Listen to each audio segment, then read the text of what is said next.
Bu 19-cu sual bayaqcansız sualların birincisi deyir ki, 4 GB-lıq diski idarələmək üçün 128 KB-lıq bir table lazımdırsa, x GB-lığı idarələmək üçün neçə KB-lıq table lazımdır? Tənasüb qurursunuz. Burada 4 KB-lıq bloklar, bunun misal heç bir aidiyyəti yoxdur.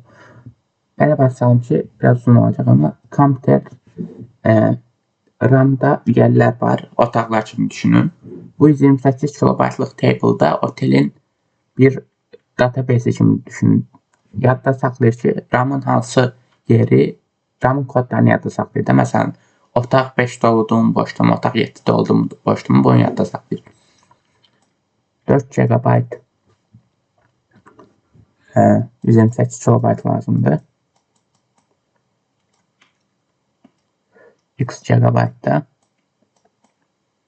sual 128 vur x böl 4.